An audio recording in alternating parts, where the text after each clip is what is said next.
This is a quick Java demo.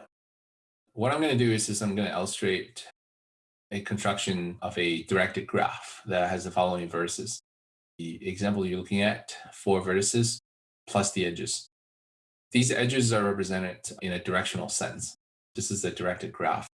An edge is represented, DE is represented in from vertex to vertex. So this in is actually what we have in mathematical sense. This is actually this simple right here. This edge is actually in this from index and to index collections. And these edges is from a directional sense 1 to 2. So this direction is right here, 2 to 3, 1 to 3, and then 3 to 4. So that is the direction that these things represented. So let me just wipe this out. So in order to create this graph, what we want to do is create a class graph. And the graph has a user-defined constructor as well as the methods that allows us to kind of bridge everything together. Create a linked list of list. So this is a 2-dimensional list that we wanted to do. This sort of goes into the second construction examples that we saw, creating a graph where you can have a list and its adjacent ADJ nodes are represented by this list right here. And this is a V1. You can have V2. V2 is the second node or second vertex. Second vertex may have 1 adjacent.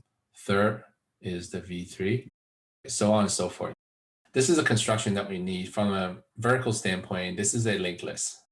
From the horizontal standpoint, this is also another linked list. So basically what we need to do is to create an array of linked lists, and each element inside that linked list is also another instance of a linked list. We can use what's called the linked list class, and this is available in your Java SDK. If we recall the linked list, we briefly talked about this. This is a Java SDK one, not the linked list from your textbook. This one implements the list. So the list has a whole bunch of methods, the abstract methods that constitute what a list is. So this is generic add. Linked list also has that. Add and remove allows us to kind of operate our information in this linked list. First thing we want to do is to create a class. And this class has 2 things. One is a public graph user-defined constructors. This is our default one. We want to use the generic one. That takes the number of vertices that we need to give us that entire graph in terms of the vertices that we need. This is our user-defined constructor. And the other method that we need to do is bridging the gap, collection of our edges. We want to have another public method, and this one is called add edge.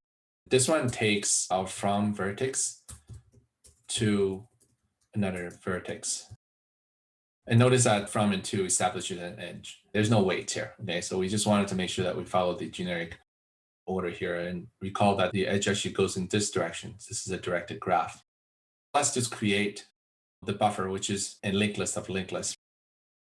So what we want to do is create a private variable. This one takes an integer. This is our adjacency list.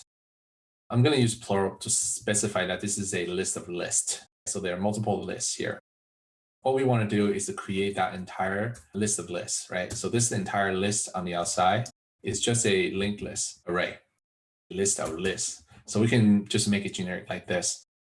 The number of vertices constitute the number of elements that we want in this adjacency list. Now this adjacency list is just the outer shell, right? So we establish what we have, basically that vertical directions, this list of lists. Like every list is linking to another element, so on and so forth. What we need is our horizontal directions. We have to write a for loop here. How many entries do we need? So let's just say before we do that, this is our list. We know that there's going to be I elements, but this I elements, each of them is going to be a new linked list because what we have is a linked list of a list. Integer. Each element is an empty one. But how many do we need? There's only n number of verses. Sometimes you can have n number of verses and n number of edges. On the safe side, we want to have n by n. So this goes back to that adjacency matrix that we're talking about using array. Same thing with the linked list, just to be on the safe side. we can write integer I equals 0, I less than number of verses, I plus plus. So this gives us the ability to create an n by n. You would have num verses and num verses. N by n would be num verses. So this is num verses in this direction. And in this direction too, we have num verses. So this is num verses by num vertices square, linked list. So this establishes our graph. Our edge would be very simple in this case. Just add it. In addition to adding an element inside of the first layer, which is the list, we also have to add the horizontal one. So the horizontal one is our to vertex. And the first layer in a vertical direction would be the from vertex. So we have the from vertex and the add vertex. This gives us the ability to kind of add all. These are the important key facts for establishing a graph. Let's get down to the main. So what we're going to do is instantiate a graph. And this graph is going to have 4 elements in there as we illustrated above. The very first things that we need to do is start adding edges, starting from the very beginning. Do G add edge. And this is from 0 to 2. G add edge. The second one is going to be from 2 to 3. So we're just going to keep on going and just fill up the rest of it in the specific directions that we need. This is 3 and 4. Creating a graph with 4 vertices. And this 4 vertices is going to establish the whole graph, the 2-dimensional linked list of linked lists.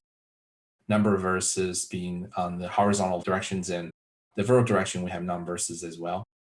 We have the add edge from vertex to 2 vertices. Let's just run it and make sure everything compiles.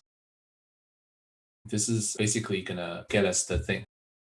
Let's debug this because I did it on the flight to make sure that we don't have any typos here. So it does look like I have typos here.